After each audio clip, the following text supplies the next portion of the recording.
Hello दोस्तों, मैं doctor Dharmendra Kumar Sinha, visiting professor.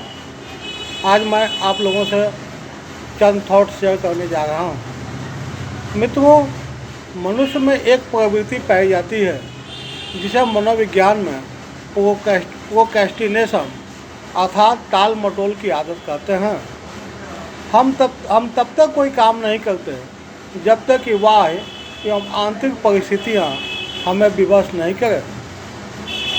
फिर हम जल्दी जल्दी उस काम को पूरा करते हैं। नतीजा एक तो तनाव झेलते हैं, दूसरा जैसा चाहिए वैसा हम संपूर्णता से उस कार्य को नहीं कर पाते हैं। इसलिए इस प्रवृत्ति पर पुनर्विचार की आवश्यकता है। कभी कभी हम उन चीज़ों से बचने की कोशिश करते हैं जो हमें पसंद नहीं है या जो चुनौतीपूर्ण लगती है, लेकिन कई बार हम उन चीज़ों से भी बचते हैं जिनसे हम बहुत कुछ सीख सकते हैं, लाभ उठा सकते हैं या यह हमारी आदत ही बन गई है। यह सच है कि बेचैनी, अनिश्चितता या संभावित बुरी खबर से बचने की कोशिश एक बहुत सामान्य, नियमित और मानसिक व्यवहार है। ऐसा हम सभी करते हैं और यह कुछ हद तक सही भी है। हमें यह जानकारी होनी ही चाहिए कि किन चीज़ों से हमें बच कर रहना है और किन का सामना करना है, या फिर इसके लिए सही समय एवं परिस्थिति का चुनाव भी महत्वपूर्ण कारक है। इसलिए प्रत्येक मनुष्य को यह जानना जरूरी है, अपने आप से पूछना जरूरी है कि हम ऐसा क्यों कर रहे हैं। हम कभी कभी इसलिए भी काम को टालते हैं क्योंकि उसके प्रति हमें अभिरुचि नहीं है, लेकिन यदि वह कार्य का परिणाम भविष्य में लाभ देने वाला है तो उसे अवश्य करें।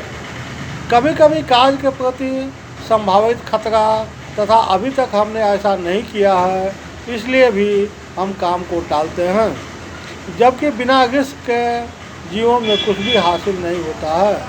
तथा जब तक हम नए नए कार्य नहीं करेंगे तथा नुकसान नहीं उठाएंगे तो फिर सीखेंगे कैसे? अनुभव कहाँ से आएगा?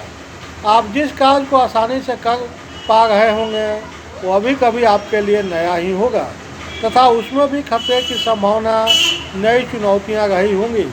तो जब उस वक्त नहीं घबराए तो अब क्यों घबरा रहे हैं, हिचकिचा रहे हैं? कभी कभी हम किसी समस्या को यह सोचकर छोड़ देते हैं तो वह खुद ब खुद हल हो जाएगा, जबकि वह समस्या दिन प्रतिदिन बढ़ती ही चली जाती है। यदि शुरुआत में ही हम समस्या को हल कर लेंगे तो समय और मेहनत दोनों से बच जाएंगे, अन्यथा बाद में हमें ज़्यादा इफोर्ट एंड टाइम लगाना होगा, साथ ही तनाव भी झेलना होगा। इसलिए समझदारी इसी में है कि समय रहते उस समस्या को हम हल कर लें।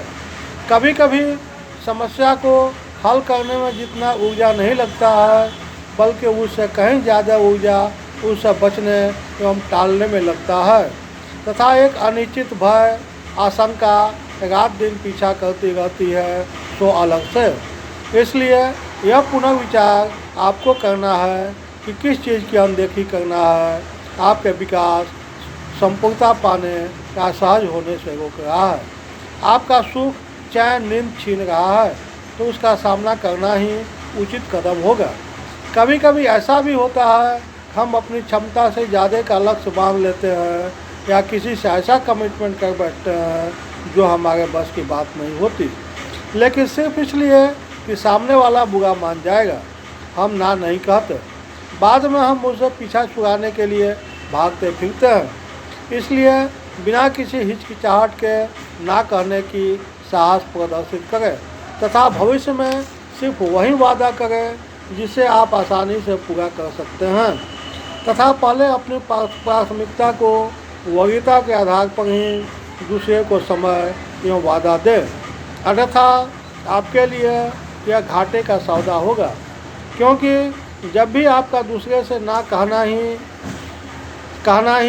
आपकी प्राथमिकताओं की प्रतिबद्धता होगी और यही श्रेयस्कर कदम होगा। इस प्रकार आप उपयुक्त तथ्यों को ध्यान में रखकर निर्णय लेंगे तो आप इस प्रवृत्ति का समाधान करने में सक्षम हो पाएंगे। मित्रों, मैंने चंद थॉट आपसे शेयर किए, अच्छा लगे तो इसे अपने जीवन में प्रयोग में लाने की कोशिश करेंगे। साथ ही मेरे इस वीडियो को ज़्यादा से ज़्यादा लाइक करें, शेयर करें एंड सब्सक्राइब करें।